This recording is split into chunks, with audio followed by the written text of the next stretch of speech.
After my husband passed away, I bought a new car to start over. The next day, my son came over and took my keys. You don't need this, he told me, with a coldness I had never seen in him. Tomorrow, I'm traveling with my wife's family, and I can drop you off at the nursing home on the way. I was paralyzed. My young son, the person I brought into this world, had just told me I no longer had the right to live my own life. So, as he drove down the highway in my car, I sent him a text message. Used 3 words.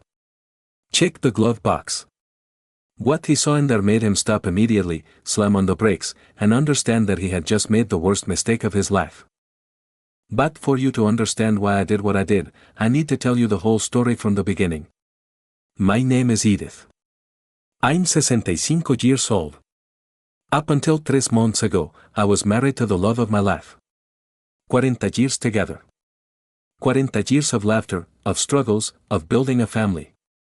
My husband was a good, hard-working man, the kind they don't make anymore. When he died, I felt like the world stopped.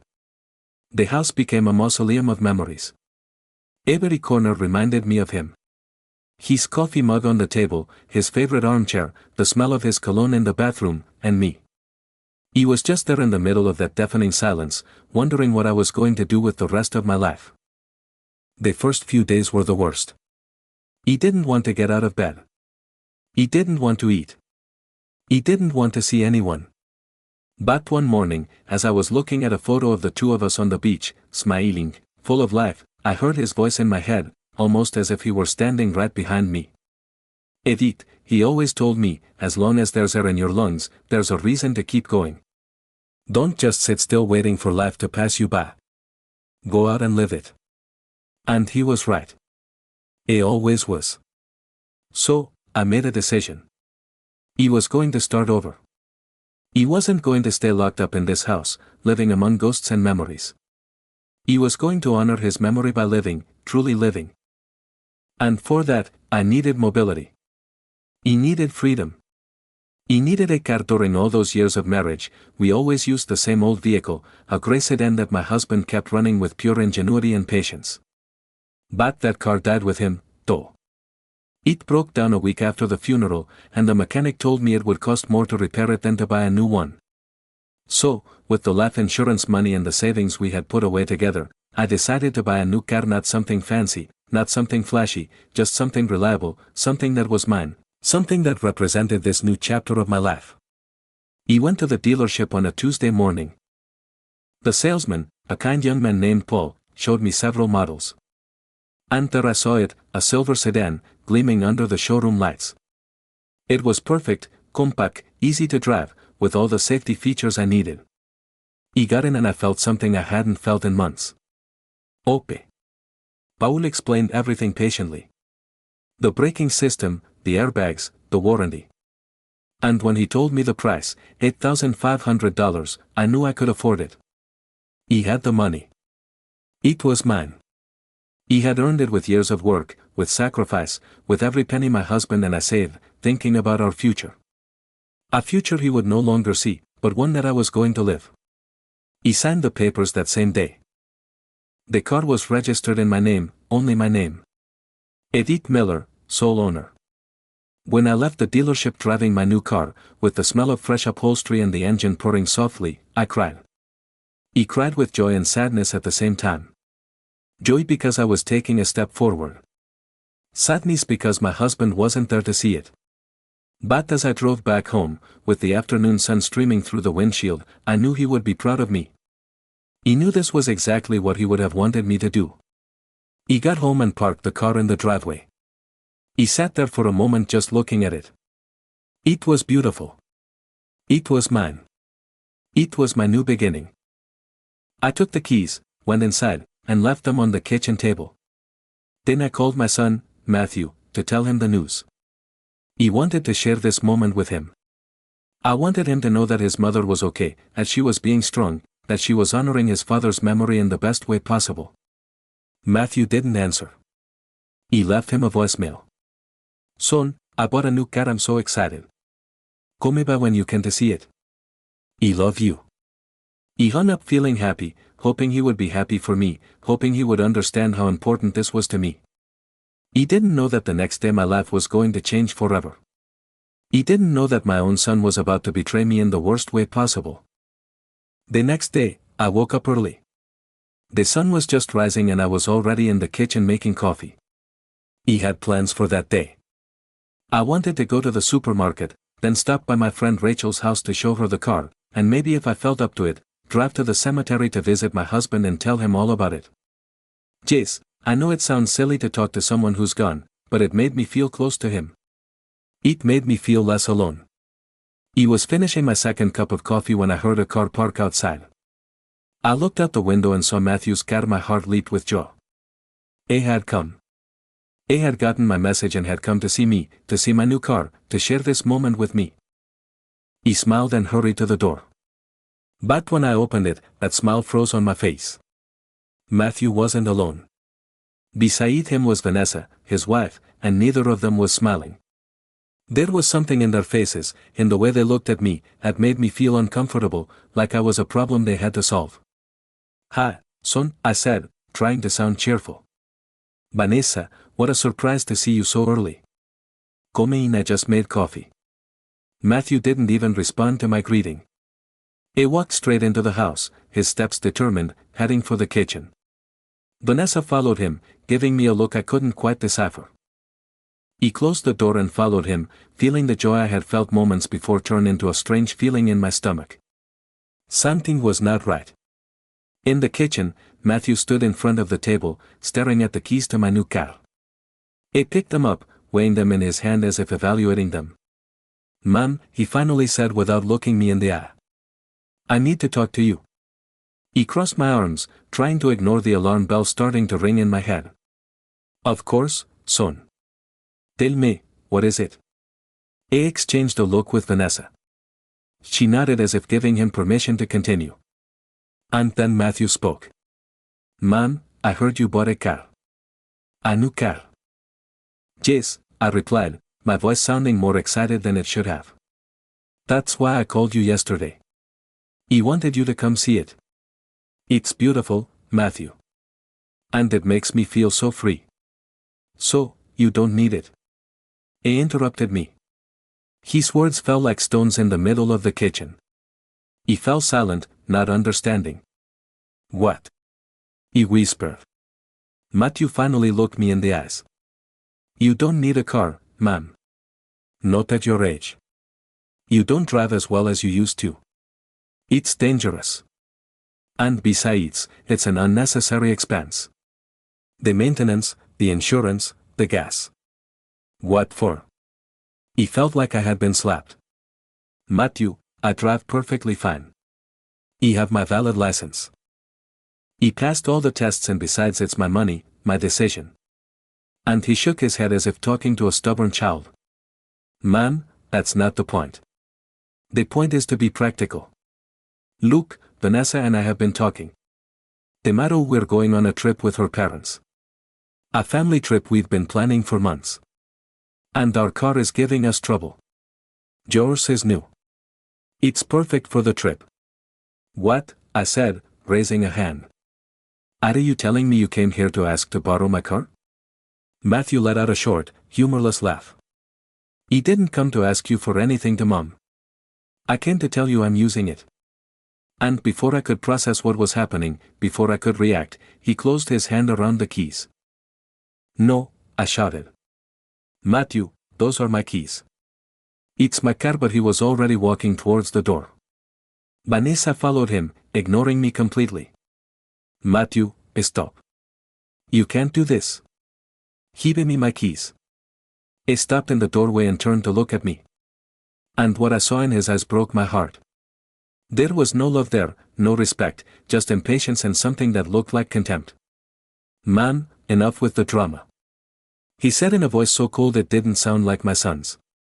"You don't need this car, you don't need any of this. You're living alone in this huge house, clinging to memories. It's not healthy." "What are you saying?" he whispered, my voice barely left my throat. "Vanessa and I have been talking," Matthew continued. "And we think it would be best for you to consider moving somewhere more appropriate, a nursing home. There are some very good ones in the city. You'd be taken care of, you'd have company. You wouldn't have to worry about anything. And when we get back from the trip, we can go look at some. In fact, I can drop you off at one on the way. The world stopped. My son's words echoed in my ears. But I couldn't believe them. A nursing home. It was telling me to go to a nursing home, to leave my house, my memories, my life, to become a burden that others had to take care of. Matthew, I said, and my voice was shaking. You don't need a nursing home. I'm perfectly fine here. This is my house. It sighed as if my resistance was just another inconvenience. Man, don't make this harder than it has to be. We're taking the car, we'll be gone for a week. When we get back, we'll talk calmly about your situation.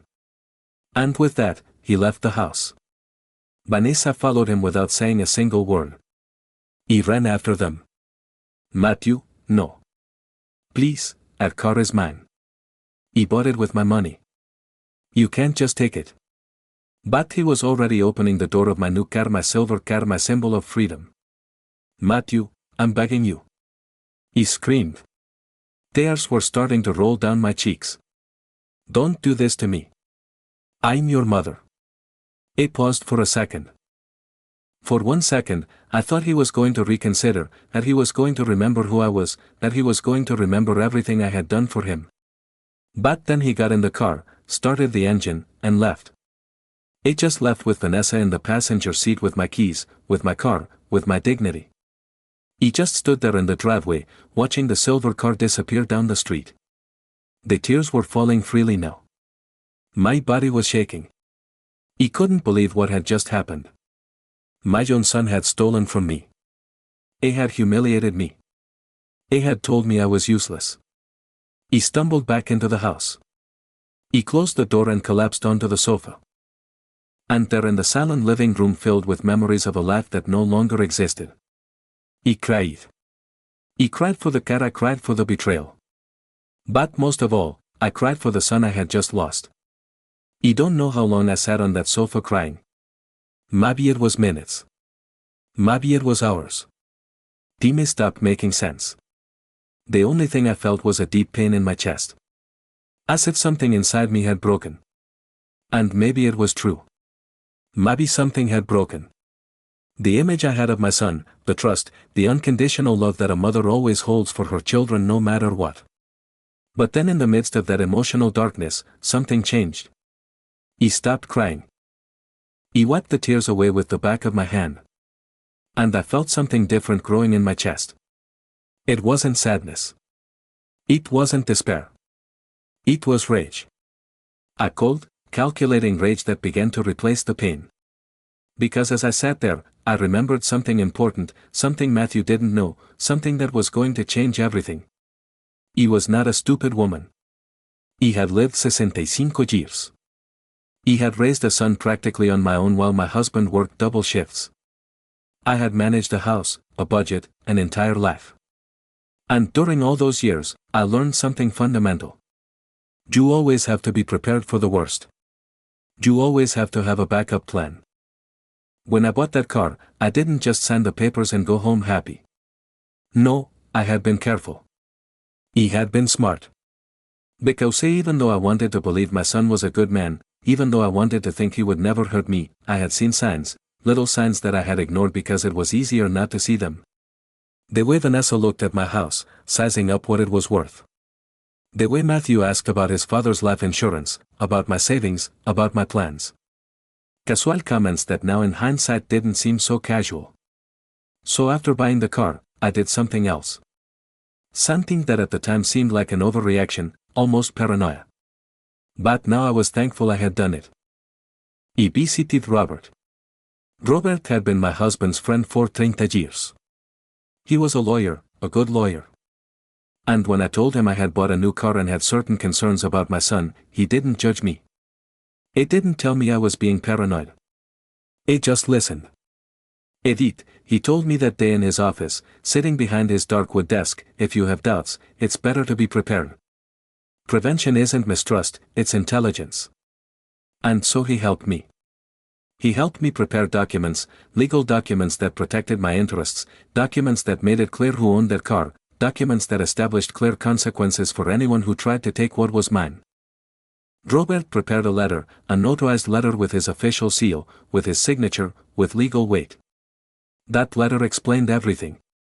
That the car was registered solely in my name, that any person who took it without my explicit written permission would be committing a crime, grand theft auto, and that I, as the owner, had every right to press criminal charges. Furthermore, Robert attached certified copies of the car's title, the vehicle registration, and my valid driver's license, all to prove that I was completely capable and legal to own and drive that vehicle. But that wasn't all. Robert also prepared another document, one that pained me to sign, but I knew was necessary, a change to my will in the original will, which I had made years ago with my husband.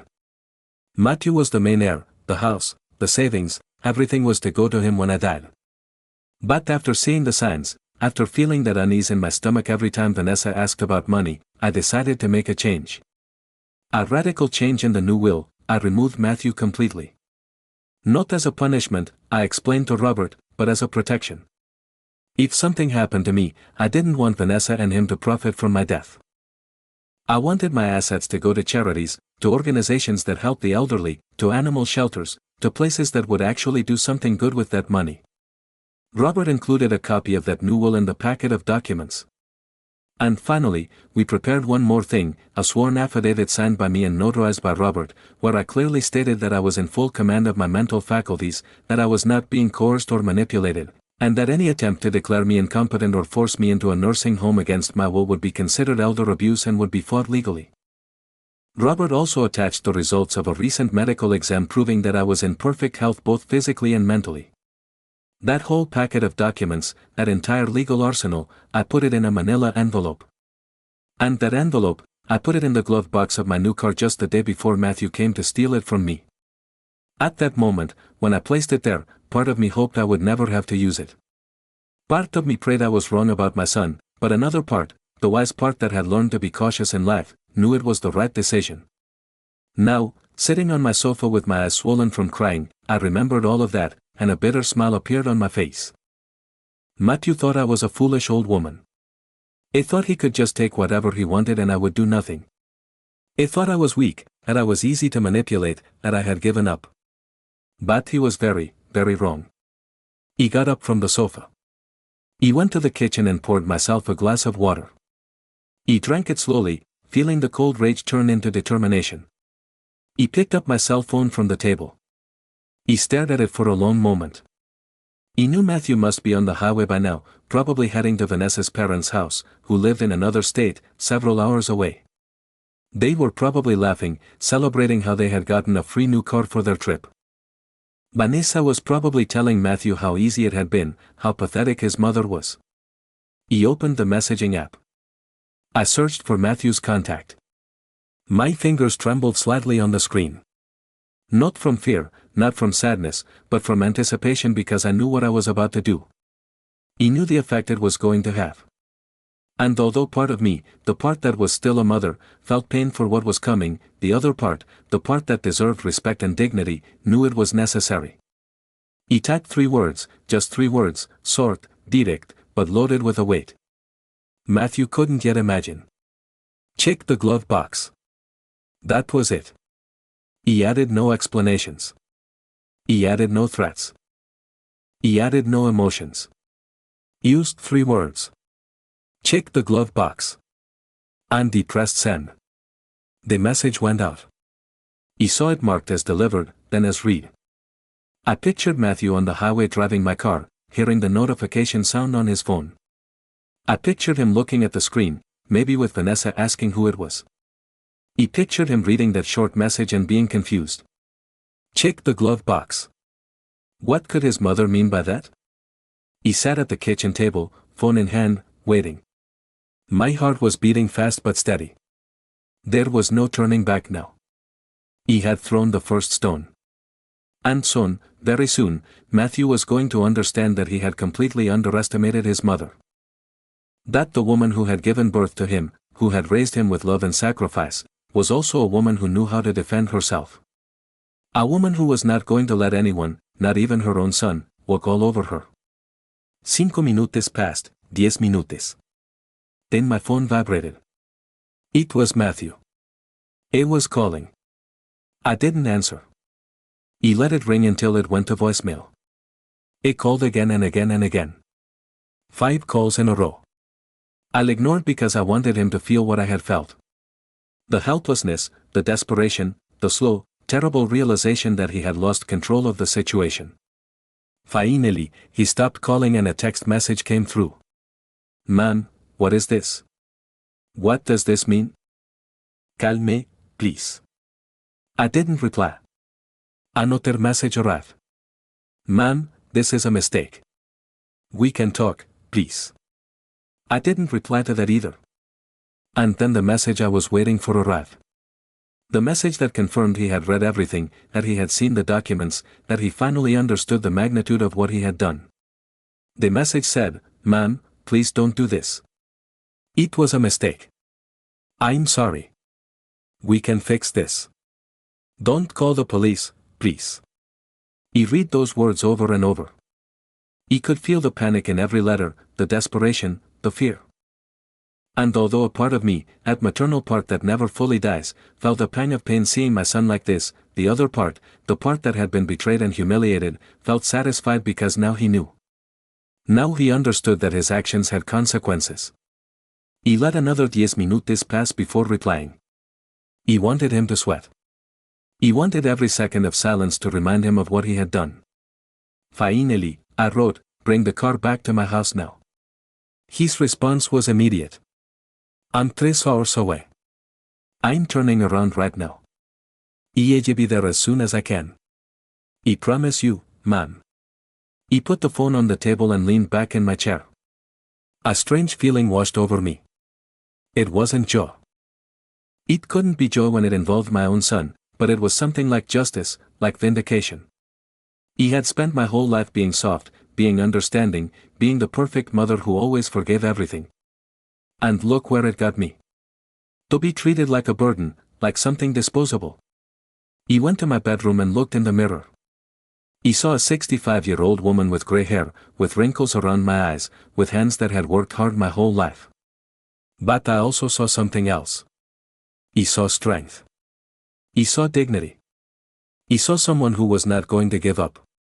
My husband always told me I was stronger than I thought. He wished he could see me now. He wished he could see his wife standing up for herself. He think he would be proud. He changed my clothes. He put on a dark green dress, one my husband had given me years ago. I combed my hair. He put on a little lipstick. Because if I was going to have this confrontation with my son, I was going to face it with dignity. He was not going to be the broken woman he had left crying on the sofa. He was going to be the woman who had taken control of her own life. While I waited, I called Robert. He needed him to know what was happening. He answered on the second ring. "Edith," he said in his calm, professional voice. "What can I do for you, Robert?" "It happened." He told him. "My son took the car. He found the documents. He's coming back now." There was a moment of silence on the other end of the line. Then I heard him say, "I'm sorry, you were right, Edith. No one wants to be right about something like this." "I know," I replied. "But now I need to know what's next," Robert explained patiently. Technically, Matthew had committed a crime. Grand theft auto. Even though he was my son, even though it was family, that didn't change the legal facts. He had every right to file a report. But I also had the right not to. The decision was entirely mine. The important thing was that now Matthew knew I had that power, that I had the tools to hold him accountable. "I want him to come and talk," I told Robert. "But I want you to be available by phone just in case." "Of course," he replied. "I have the phone in my hand. Anything you call me." "And Edith," he added before hanging up. "You are a brave woman. Don't let anyone make you feel otherwise." His words filled me with a warmth I hadn't felt all day.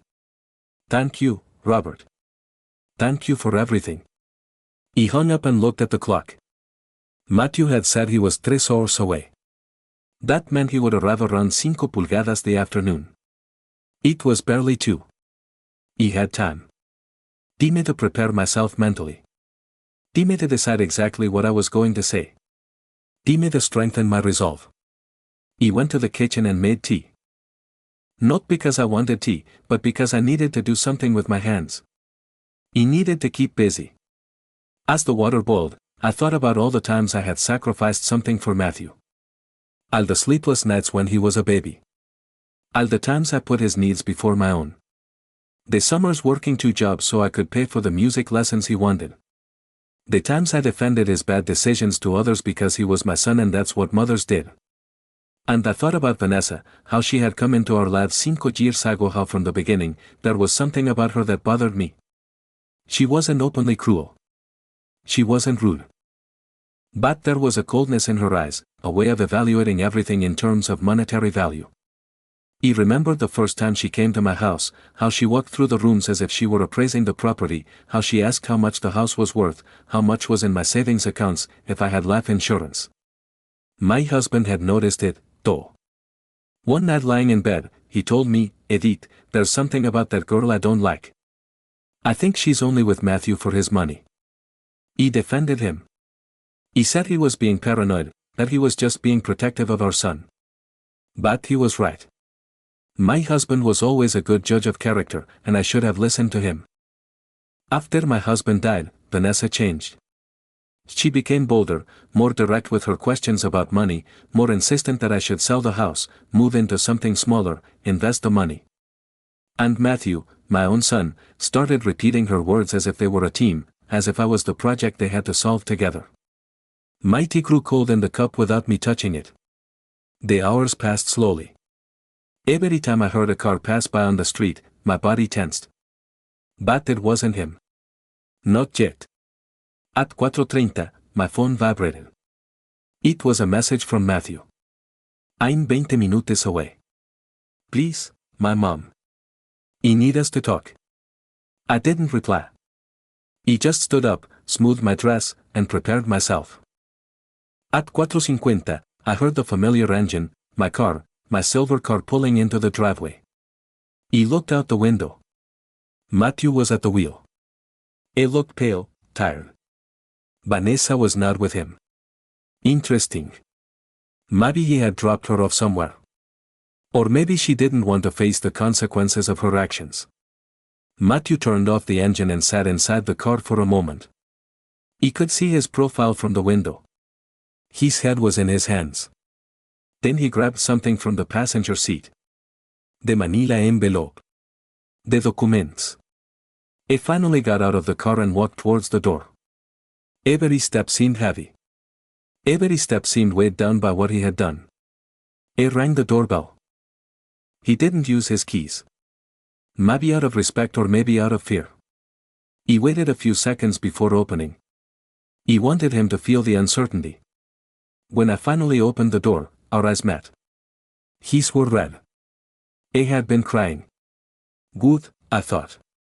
Now he knows how it feels. Man, he began, his voice trembling. He raised a hand to stop him. Get inside, I said in a cold voice. Not out here. He nodded and came in. He was holding the envelope in one hand and my keys in the other. We walked in silence to the living room. He pointed to the sofa. Sit. He obeyed like a scolded child. He sat in the armchair across from him, the same room where I had cried hours earlier. But now I was different.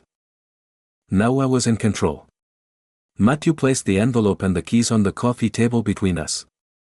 You read everything, he said finally. Man, I didn't know you had all this prepared. He crossed my arms. And what does that change, Matthew? Though is the fact that you didn't know there were consequences make what you did okay? He shook his head quickly. No, of course not. What I did was wrong. Very wrong, I know. Then tell me, I said, leaning forward. Tell me exactly what was wrong. I want to hear you say it. He swallowed hard. I took your car without permission. That was theft.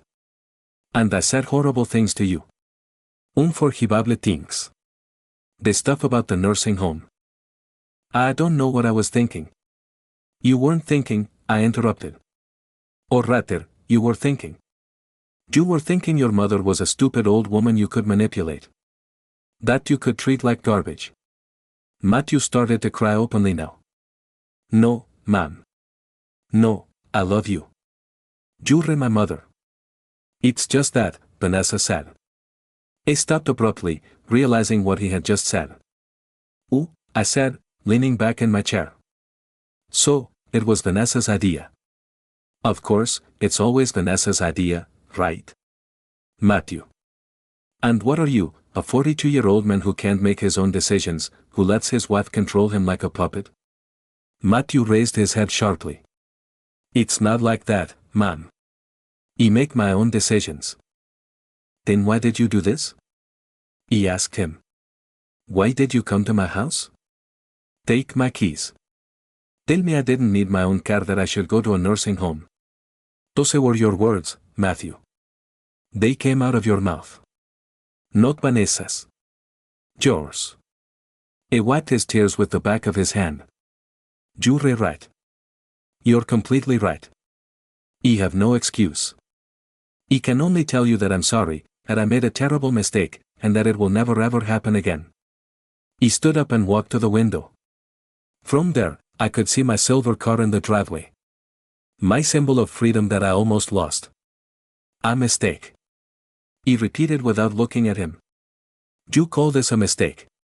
Mistakes are accidental. Matthew, tripping is a mistake. Forgetting a date is a mistake. But what you did was deliberate, planned. You came here with the intention of taking something that was mine. He turned to face him, and not just the car you wanted to take, my dignity, my independence, my right to live my own life. You wanted to lock me up in a nursing home like I was a piece of old furniture you wanted to get rid of. Ma'am, please, he begged. Let me make it up to you. Let me fix this. I'll do anything. Anything. He repeated. All right, then. Answer me this. Where is Vanessa now? Matthew looked down. He left her at her parents' house. When she read the documents with me, when she saw that you could put me in jail, that you had changed your will. She got really angry. She said I was an idiot, that I had ruined everything. Ooh, I said, nothing. So, she's not upset because I was hurt. She's upset because she lost the chance to inherit my money. Matthew didn't answer, but his silence said it all. He walked back to my chair and sat down. I need you to understand something, Matthew. I raised you mostly on my own. Your father worked 16-hour shifts to give us a decent life. So, it was me who fed you, who changed your diapers, who woke up in the night when you had nightmares. It was me who went to all your school plays, who helped you with your homework, who defended you when other kids bullied you. My voice broke a little, but I continued. I worked 2 jobs for years so you could go to a good school, so you could have new clothes every season, so you wouldn't lack anything. And when you wanted to study music, even though your father and I thought you should study something more practical, I supported you. I sold jewelry my mother had left me to pay for your classes because that's what mothers do. They sacrifice everything for their children. Matthew was sobbing now. I know, ma'am. I know. And I've never thanked you enough. I've been a terrible son. And when your father died, I continued. When I was shattered, barely functioning, trying to understand how to keep living without the love of my life. Where were you? You came to the funeral. You stayed for those days. And then you went back to your life. You left me alone in this empty house with my memories and my grief. That's not fair, he protested weakly. He had to work. He had responsibilities. We all have responsibilities, Matthew. But when the people you love need you, you find a way. And I didn't expect you to drop your life for me. He just expected a little compassion, a little consideration, a phone call every once in a while asking how I was. But no, I barely heard from you for 3 months until yesterday when I called to tell you about my new car, and instead of being happy for me, you came to steal it. He covered his face with his hands. I'm a monster. A complete monster. You're not a monster, I told him. You're a man who made bad decisions. A man who let himself be influenced by the wrong person. A man who forgot where he came from. But you can change if you really want to. Matthew looked up. Hijo. I swear I want to change. Tell me what I have to do. First, I said, you need to decide what's more important to you, your wife or your mother? Because let me make something very clear. As long as you're with Vanessa, as long as she has that influence over you, I can't trust you. I can't have you in my life knowing that every word you say to me, every action you take is filtered through her. You can't ask me that, Matthew said. Says my wife. I love her. You love her, I repeated. But you love me, and yet you did this to me.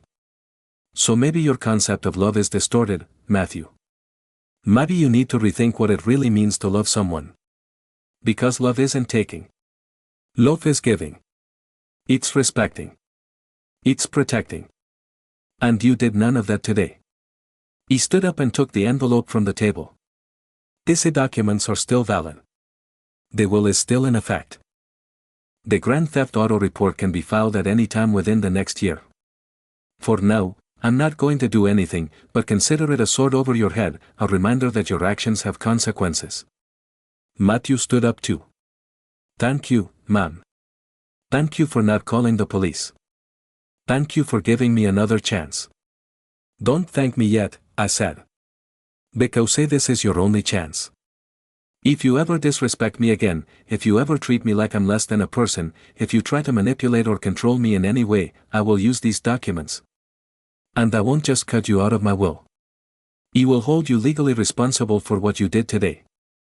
I nodded repeatedly. I understand. I promise it won't happen again. There is one more thing, I added. I want you to go to therapy by yourself. Not couples therapy, individual therapy. You need to understand why you allowed this to happen. Why you allowed Vanessa to convince you to treat your own mother this way. You need to work on yourself before you can be a good son again. You do it. I said, I'll find a therapist tomorrow. Good, I replied.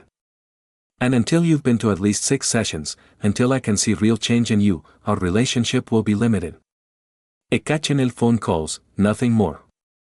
You are not welcome in this house. Not until I can trust that you're not sizing up every object I own. Thinking about how much it's worth. Matthew moved as if to hug me. I took a step back. Not yet. I need time. I need to heal from what you did to me. And you need to show me with actions, not words, that you have changed. He dropped his arms to his sides. I understand. I wait as long as you need. He took my keys from the table. These are mine. This car is mine. This house is mine. My life is mine. And nobody, you hear me? Nobody is going to take any of that from me again. Matthew nodded. You're right. And I'm sorry I made you feel like you had to defend yourself from your own son. That never should have happened. He walked to the door and opened it. I think it's time for you to go. Matthew walked past me. At the threshold, he stopped. Man, I really do love you. You know that, right? He looked him in the eye. I want to believe you do. But love without respect isn't love, Matthew. It's just a pretty word people use to justify bad behavior. Show me respect. Show me you value who I am, and maybe with time we can rebuild what broke today. He left the house. He watched him walk to the street where he had left a taxi waiting. Something he must have called while he was driving back. Vanessa had obviously kept their car. Matthew got into the taxi, and before it pulled away, he looked at me one last time through the window. There was so much pain in his face, so much regret. Part of me wanted to run to him, to hug him, to tell him everything was okay, because that's what mothers do, right? They forgive. They always forgive. But I had forgiven too many things in my life. He had forgiven little slights, rude comments from Vanessa, Matthew's lack of attention after his father died, and all that forgiveness had only made them think they could keep treating me badly, that I would always be there soaking it all up, never complaining. But not anymore. This version of Edith was different. This version knew how to set boundaries. He closed the door and leaned against it for a moment. My entire body was shaking. Not from fear, not from sadness, but from pure adrenaline. He had just confronted my son. He had just set boundaries I never thought I would have to sit, and even though it hurt, even though every maternal fiber in my body screamed at me to be softer, I knew I had done the right thing. He walked to the kitchen and poured a glass of water. My hands were still shaking slightly.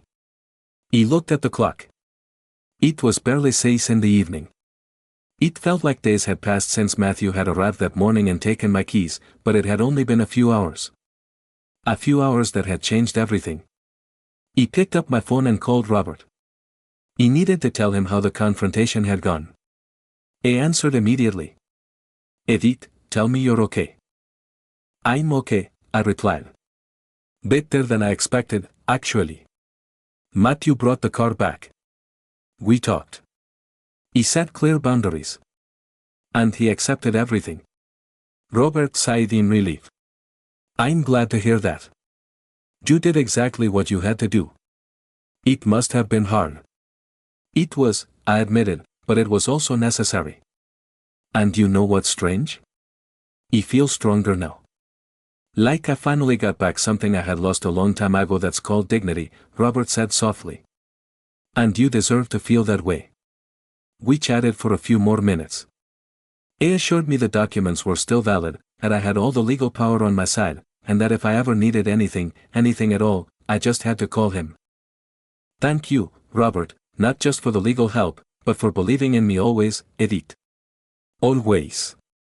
After hanging up, I stood in the middle of the kitchen, not knowing what to do. The house was silent, too silent. All day, I had been so focused on the confrontation, on mentally preparing to face Matthew, that I hadn't thought about what came next. And now, in that silence, reality began to set in. My son had betrayed me. That wasn't going to change. We might rebuild our relationship eventually if he really put in the work, but it would never be the same. That innocence, that blind trust a mother has in her son was broken. And even though I had won the battle, even though I had successfully defended my dignity, I couldn't deny that I had also lost something. He had lost the image I had of my family. The illusion that no matter what, my son would always take care of me. He sat at the kitchen table and for the first time in hours, he allowed the tears to flow freely. But these tears were different. They weren't tears of humiliation or despair like the ones in the morning. They were tears of grief. He was mourning the relationship I thought I had with my son. For the family I thought we were, for the mother I used to be, the one who always forgave everything because she thought that was love. He cried for a long time. And when I finally dried my tears, I felt strangely at peace because I was also releasing something. I was releasing the unrealistic expectations, the need to be perfect, the belief that if I was just good enough, loving enough, sacrificial enough, my son would value me. Now I understood that wasn't my responsibility. He had done my job as a mother. He had raised him well. He had given him love, education, values. If he chose to ignore all that, if he chose to let Vanessa turn him into someone I didn't recognize, that was his decision, not my failure. He got up and washed my face. Then I went to my room and pulled a box from my closet that I had been avoiding since my husband died. It was a box full of letters. Letters he had written to me over the years on birthdays, anniversaries, or just because. My husband wasn't very expressive verbally, but he wrote beautifully. And in those letters, he always reminded me how strong I was, how capable, how valuable. He pulled one out at random and read it. It said, "My dearest Edith, sometimes I see you doubt yourself, and it breaks my heart because I see what you don't see. I see a woman who can handle anything, who faces every problem with grace and determination, who never gives up. You are stronger than you think, and the day you finally believe it, though, the whole world is going to tremble. I love you today and always." He held the letter to my chest. "I wish you were here," I whispered. "I wish you could see me now. I think I finally understand what you meant. I think I'm finally that strong woman you always saw in me." He put the letter back in the box carefully. Someday I would read them all. But for now, that one was enough. It was the reminder I needed that I was capable. That I always had been. That night I slept better than I had slept in weeks. He didn't have nightmares. He didn't wake up crying like so many other nights since my husband had passed. He slept deeply, completely. And when I woke up the next morning, I felt renewed. The first rays of sun were coming through my window. And for the first time in a long time, I felt hopeful about the future. I got up, showered, got dressed in comfortable clothes, and went outside. My silver car was still in the driveway, waiting for me. I looked at it fondly. It had been through so much in such a short time.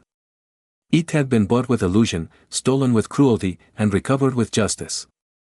But there it was, shining in the morning sun, ready to take me wherever I wanted to go. I got in, adjusted the rearview mirror, and started the engine. The soft purr made me smile. I opened the glove box for a moment. The manila envelope wasn't there anymore. I had put it in a safe place inside my house. But the glove box now held something different. A small photo of my husband and me taken on our last anniversary. The two of us smiling, holding each other, happy. I put it there as a reminder. A reminder that I had known true love, that I had been valued, and that I deserved to continue to be valued. I pulled out of the driveway and drove with no specific destination. I just wanted to drive to feel the freedom of going wherever I wanted, whenever I wanted. I drove through the streets of my neighborhood, then took the highway leading out of town. The landscape began to change.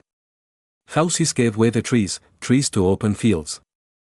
And I just kept driving with the windows cracked, feeling the wind on my face.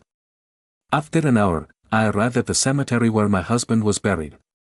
He hadn't planned to come here, but somehow my hands had turned the steering wheel in this direction without me even realizing it.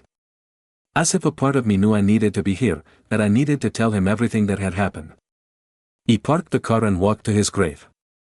The headstone was simple but elegant. It had his name, his dates, and a phrase I had chosen. He loved with all his heart and lived with all his soul. I knelt in front of it and ran my hand over the engraved letters. "Hi, love," I whispered. "I'm sorry I haven't been by sooner. It's been a difficult few days." And then there, kneeling in front of my husband's grave, I told him everything. I told him about the car, about Matthew, about Vanessa, about the betrayal, about the documents Robert helped me prepare, about the confrontation, about setting boundaries. He talked, and even though I know it sounds ridiculous to talk to a headstone, I swear I could feel his presence. He could feel his approval. "He did what you taught me," I told him finally. "He didn't let them walk all over me. He defended my dignity. And it hurts. It hurts so much because he's my son. But I also feel good. I feel strong. I feel like the woman you always said I was." Tears rolled down my cheeks, but this time they were quiet tears. Tears of acceptance. He sat there by the grave for almost an hour, just being present, just feeling the connection to the man who had been my partner for 40 years. And when I finally stood up to leave, I felt different. He felt as if he had given me his blessing, as if he had told me it was okay to move on, that it was okay to be strong, that it was okay to put my needs first for once in my life. He drove back home feeling lighter. But when I arrived, there was a car parked in my driveway. He didn't recognize it at first. It was a red sedan, a bit old, but well kept. And then I saw who was sitting on the steps of my porch. Vanessa, my daughter-in-law, was there waiting for me. And from the look on her face, she had not come to apologize. He parked my car in the driveway and sat inside for a moment, preparing myself mentally. He hadn't expected this. He had thought that after what happened with Matthew, Vanessa would stay away, but clearly I had underestimated her audacity. He took a deep breath, grabbed my purse, and got out of the car. Vanessa stood up from the steps as I approached. She was wearing jeans and a coral-colored blouse. Her hair was perfectly styled as always, her makeup flawless. But there was something in her eyes, something cold and calculating that made me stop a few feet away. "Vanessa," I said in a neutral voice. "I wasn't expecting to see you here." "We need to talk," she replied. Her voice was tight, controlled. "About what?" he asked, although I already knew the answer. She crossed her arms. "About what you did to Matthew. About how you almost put him in jail over a simple misunderstanding. About how you changed your will to punish us for one mistake." "A misunderstanding?" he repeated slowly. "Is that what you call theft? A misunderstanding?" Vanessa scoffed. "Oh, please. Edith," he's your son. Family, it wasn't theft. I just borrowed the car and you turned it into this huge drama. You called a lawyer. You prepared legal documents. You threatened to call the police. I love that for a cat. It wasn't just about the car, I said, feeling the anger start to simmer inside me. It was about respect. It was about dignity. It was because my own son came into my house, took my keys without permission, and told me I didn't need anything anymore. That I should go to a nursing home. Those were his words. Not Mimi. Vanessa waved her hand as if shooing a fly. I was frustrated. He said things he didn't mean. We all do when we're stressed. Oh, I said, taking a step toward her.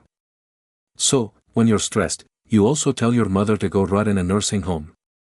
Because say it so, maybe you should work on your stress management. Don't you dare judge me, Vanessa said, pointing a finger at me. You don't know anything about my life, about our problems. Matthew and I are going through financial difficulties. We needed that car for the trip. My parents were going to help us with money, but we had to get there. And you selfishly denied us. He laughed. It was a bitter, humorless laugh. Selfishly. He was selfish for not letting you steal my car, the car I bought with my money. The car that represents my independence. Tell me, Vanessa, in what universe is it selfish to protect what's yours? She pressed her lips together. You're his mother. You're supposed to help him when he's in trouble, not punish him, not threaten him with jail. He helped him for 42 years, I said, my voice rising. He fed him. He clothed him. He paid for his education. He sacrificed my own needs so he could have everything. But apparently, that's not enough for you. Do you want me to keep sacrificing until there's nothing left of me? Until I'm just an empty old woman with no dignity or rights. You're being dramatic, Vanessa said, rolling her eyes. Nobody is asking you to have no dignity, just to be reasonable. To understand that family helps each other, that you share your resources with your only son. Family helps each other, I repeated. So, where was Matthew when my husband died? Where were you two when I was shattered, completely broken, not knowing how to keep living? You came to the funeral. You stayed for those days and then you disappeared for 3 months. We have our own lives, Vanessa protested. Hopes, responsibilities. Exactly. He said, you have your own lives and I respect that. He never asked you to drop everything for me. But now that I'm trying to rebuild my own life, to find some happiness after losing the love of my existence, you show up demanding I give you everything. My car, my house eventually, my money when I die. It's all about what I can give to you. Vanessa stepped closer. Her face was red. Now you know what your problem is, Edith. You're a bitter woman. You're lonely and resentful because your husband died and now you want everyone to suffer with you. That's why you're pushing Matthew away. That's why you changed your will. Because if you can't be happy, no one else can be either. Her words hit me like slaps. But instead of hurting me, something different happened. Something clicked in my mind. Vanessa wasn't here for Matthew. She wasn't here because she cared about her husband or our mother-son relationship. She was here for the money, for the inheritance she had just lost. And finally, after 5 years of discomfort around this woman. After 5 years of trying to get along with her for my son's sake, I saw clearly who she was. Get off my property, I said, my voice calm but firm. Vanessa blinked. What? He said, get off my property now. She laughed in disbelief. I'm not leaving until we talk about this like adults. We're done talking, I replied. And I've heard enough. Now leave before I call the police for trespassing. You wouldn't dare, Vanessa said. But there was uncertainty in her voice now. After what happened with Matthew, after seeing I really did prepare legal documents, after you understood I'm not playing, you still underestimate me. Try staying. And you'll see. He took my phone out of my purse. Vanessa looked at me, then at the phone, then back at me. You're crazy, she muttered. Completely crazy. Maybe, I said, or maybe I'm finally sane after years of letting people like you walk all over me. Now leave. Vanessa glared at me with pure hatred. This isn't over, she threatened. Matthew is my husband, and I'm going to make sure he understands he has to choose.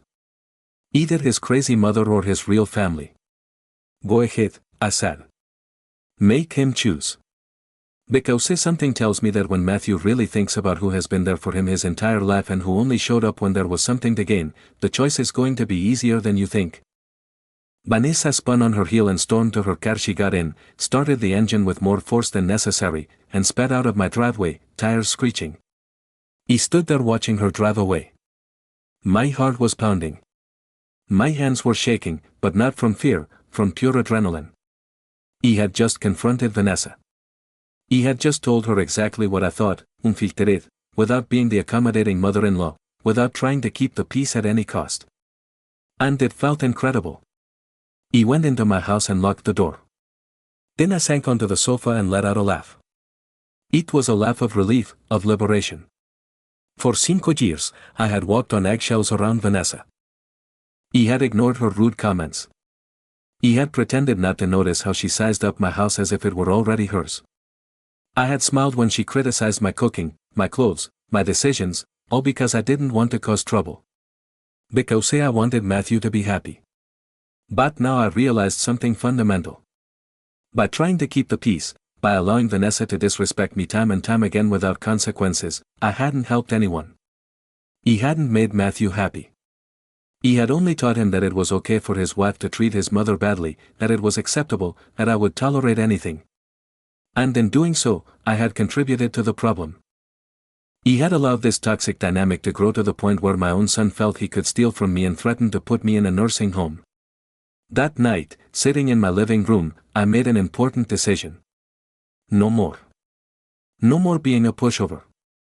No more putting others' needs before my own to the point of losing myself. No more sacrificing my dignity for the illusion of family harmony. If Matthew truly wanted to rebuild our relationship, it was going to be on my terms with mutual respect, with clear boundaries.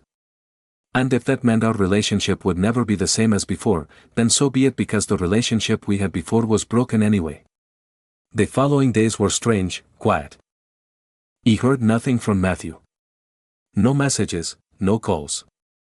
Part of me wondered if Vanessa had followed through on her threat, if she had forced Matthew to choose, and if he had chosen her over me. The thought hurt, but I also knew that if that was the case, if my son really chose a woman who hated me over his own mother, then there was nothing more I could do. He had done my part. He had set my boundaries. He had defended my dignity. The rest was up to him. He decided to focus on myself, on my own healing, on my own growth. I called my friend Rachel, who I hadn't seen in weeks. He told her everything that had happened. And instead of judging me, instead of telling me I should forgive my son unconditionally because that's just how families are, she supported me completely. Edith, she told me on the phone, her voice full of pride. You did the right thing.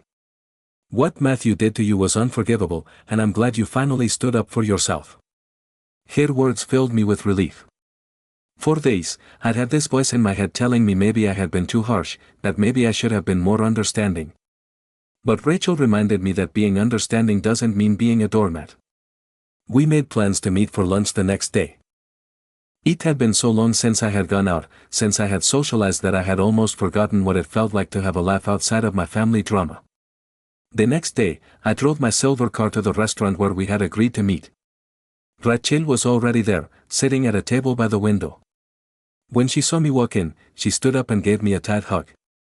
Look at you, she said, stepping back to size me up. You look different, stronger. I am, I replied. Or at least I'm trying to be. We sat down and ordered, and for the next 2 hours we talked, really talked, not just about Matthew and the family drama, but about everything, about our lives, about our dreams, about what we wanted to do with the time we had left. Rachel was a widow, though. Her husband had died 5 years ago, and she told me how the first few years were terrible, how she felt lost, how she didn't know who she was without her husband. But eventually, she told me, I found a new version of myself. A version that enjoys things I had never tried before, who travels alone, who takes painting classes, who doesn't need anyone's approval to be happy. Her words resonated deeply with me. Because that was exactly what I was trying to do. Find a new version of myself. A version that existed independently of being a wife or a mother. A version that had her own interests, her own dreams, her own identity. Rachel, I said, I need to ask you something. Go ahead, she replied. How do you get over the guilt of feeling like you're betraying your husband's memory by moving on, by being happy without him? Rachel took my hand across the table. Edith, our husbands loved us.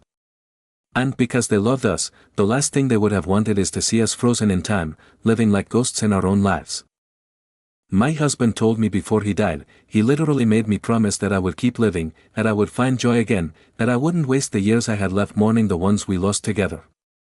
And your husband, I'm sure, would have told you the same thing. He was right.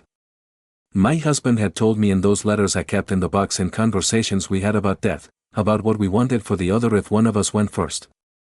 He had made me promise not to give up, and I would keep going. And I was keeping that promise finally. Thank you, Rachel. He needed to hear that. Anytime, she replied, smiling. And now let's talk about more exciting things.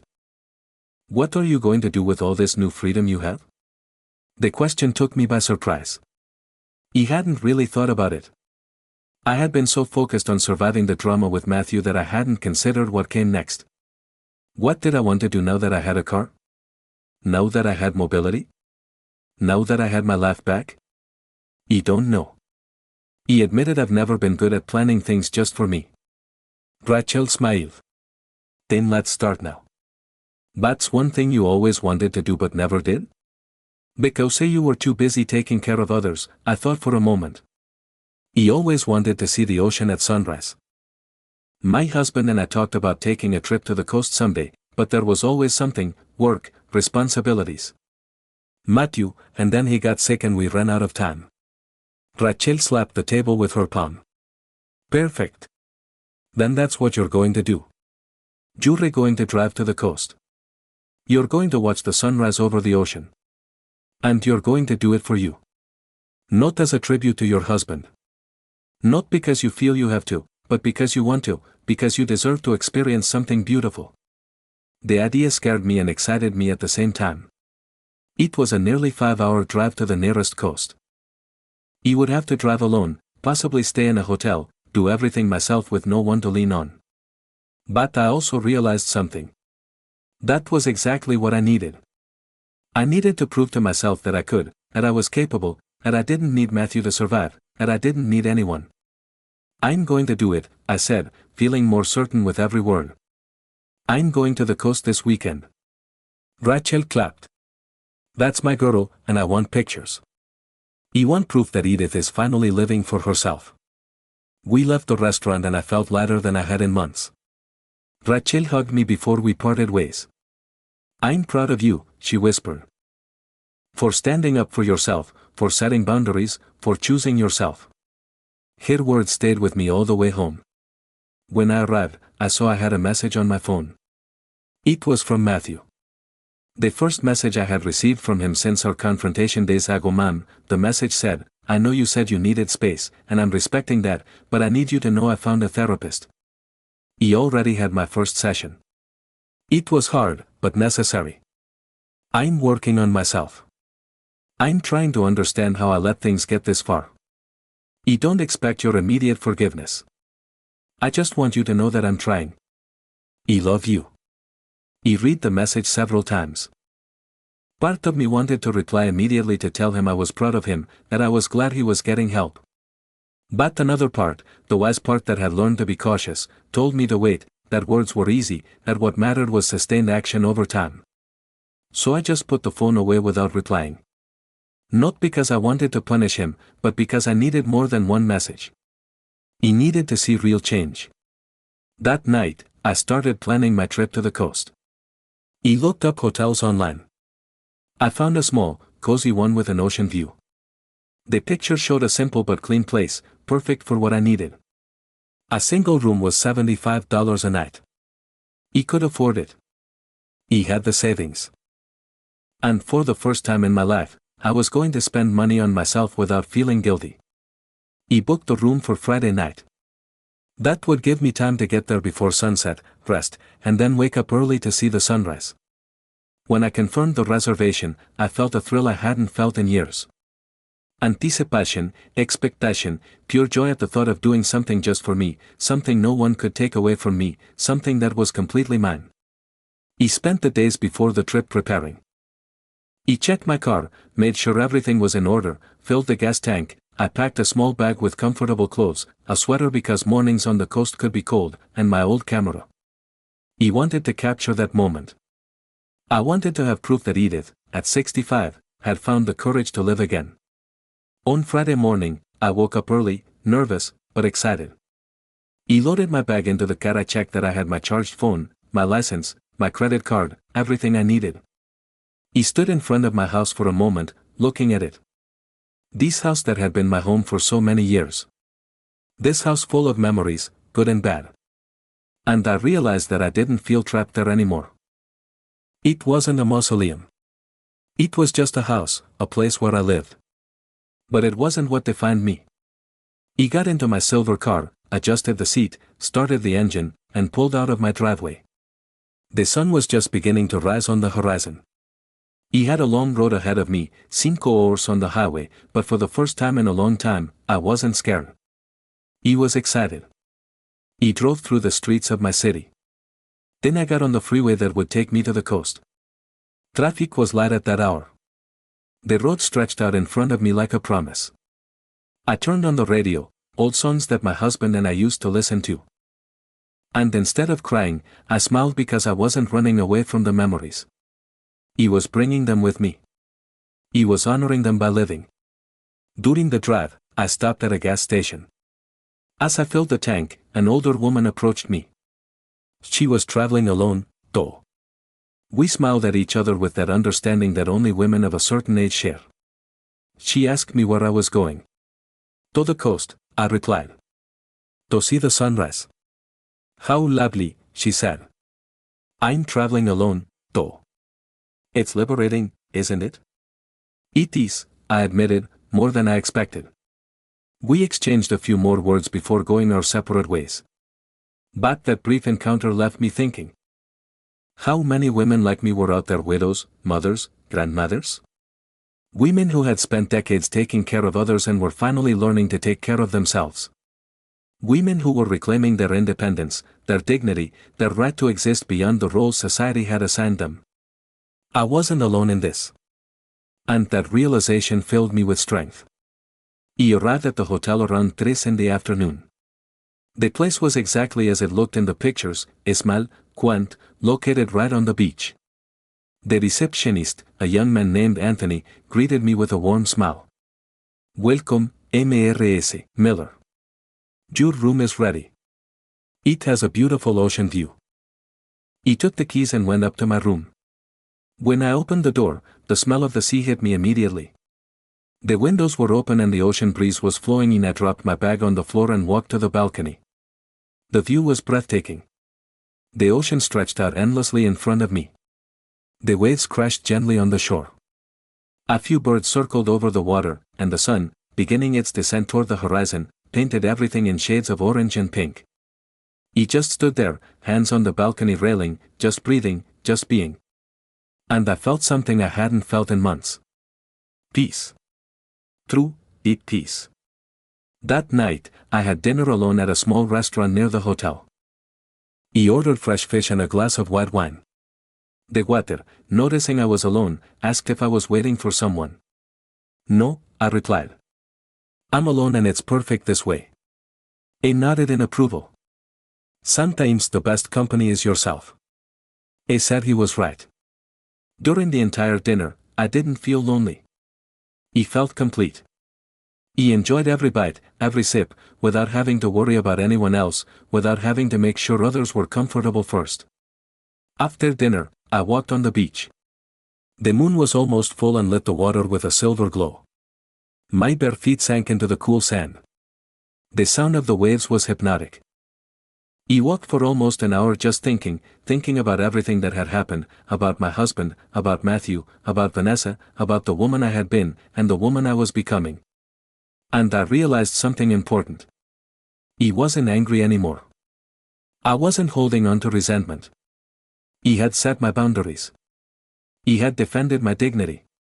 And now I could let go. He could let go of the rage because holding on to it only hurt me. He returned to the hotel around 10 at night. He set my alarm for 5 pulgadas the morning. He wanted to be on the beach before the sun came up. I lay down in the hotel bed listening to the distant sound of the waves and slept deeply. He didn't have nightmares. I didn't wake up crying. He just slept, and when the alarm went off at 5, I woke up feeling rested, renewed. He dressed quickly in warm clothes. He grabbed my camera and left the hotel. The beach was deserted at that hour. The sky was still dark, but I could see the first hint of light on the horizon. He found a spot on the sand. He sat down and I waited. And slowly, gradually, the sky began to change. First from black to a deep navy blue, then to purple, then to pink, and finally the sun began to emerge from the ocean. A ball of orange fire that transformed everything in its path. It was the most beautiful sight I had ever seen in my life. Tears rolled down my cheeks, but they were tears of joy, of gratitude, of being alive, of having made it this far despite everything. He took pictures, but I knew no snapshot could do justice to what I was witnessing. This was something that had to be felt, that had to be lived. He sat there until the sun was completely up, until the day had officially begun. Then I took my phone and snapped a picture of the ocean. He sent it to Rachel with a message. He did it. I'm here and it's perfect. Her reply came minutes later. He knew you would. I'm so proud of you, my friend. Then after thinking for a moment, I opened my conversation with Matthew. He had sent another message the day before. Man, I had my 3rd therapy session today. We're working on how I set the wrong priorities, on how I let money and Vanessa's opinions become more important than your well-being. I'm still working. I'm still trying. He looked at that message for a long time. Then I wrote my reply. Matthew, I'm at the coast. He came to see the sunrise. Something your father and I always wanted to do together. He did it alone. And as I sat on the sand watching the sun come up, I realized something. He forgave you. Not because what you did was okay, but because holding on to the anger only hurts me. But you need to understand something. Forgiving does not mean forgetting. Our relationship has changed. And if we want to rebuild it, it's going to take time, a lot of time. And it's going to require you to show me with actions, not just words, that you have truly changed. In the meantime, I'm going to keep living my life. I'm going to keep being happy because I deserve that. I love you. But now, I also love myself. And that is something I will never negotiate again. He pressed send and I felt a weight lift from my shoulders. I didn't know what would happen with Matthew and me. He didn't know if we would ever have a close relationship again. But I knew I had done the right thing. He had set my terms. He had put my needs on the same level as others. And that for me was revolutionary. He stayed on the beach until 8 de la mañana, then I went back to the hotel, had breakfast, packed my things, and started the drive back home. But I wasn't the same woman who had made that trip the day before. I was someone different, someone stronger, someone who had learned that it's okay to defend yourself, that it's okay to set boundaries, that it's okay to choose yourself. When I got home that afternoon, my phone had a message from Matthew. Thank you, Mom. Thank you for giving me another chance. I'm going to prove to you that I can change. And about Vanessa, we need to talk. There are things I need to fix. He read the message and smiled. I didn't know what it meant exactly, but it sounded promising. It sounded like Matthew was finally waking up, finally seeing things clearly. But even if he didn't, even if he chose to stay with Vanessa and continue down that path, I would be okay. Because I had discovered something fundamental, I didn't need my son's approval to be happy. He didn't need anyone to validate me. He was enough. He had always been enough. That night, sitting in my living room with a cup of tea, I looked around my house. The furniture my husband and I had chosen together, the photos on the walls, the memories of a life well lived. And instead of feeling sadness for what I had lost, I felt gratitude for what I had and excitement for what was still to come. Because this wasn't my story ending. This was my story beginning a new chapter. A chapter where I was the main character, where I made the decisions, where I lived life on my own terms. Sometimes justice doesn't come as grand revenge. Sometimes it comes quietly. It comes in the form of setting boundaries, of reclaiming dignity, of learning to value yourself enough to not let anyone treat you as less than you are. My son took my car thinking I would do nothing, thinking I was weak, thinking he could walk all over me. And what he found in that glove box wasn't just legal documents. It was the truth. The truth that his mother was stronger than he imagined, that there were consequences. That respect isn't optional, it's required. And now, as I drive my silver car through the streets of my city, with the wind in my hair and the sun on my face, I know I made the right decisions. I defended my dignity, I set my boundaries, and I got my life back. If this story touched your heart, if it made you reflect on the respect you deserve, leave me a like, subscribe to Elderly Stories, and tell me in the comments. What would you have done in my place? Because we all deserve to be treated with dignity, no matter our age, no matter what. Thank you for listening to my story. This is Edith. And finally, after 65 years, I learned to live for myself.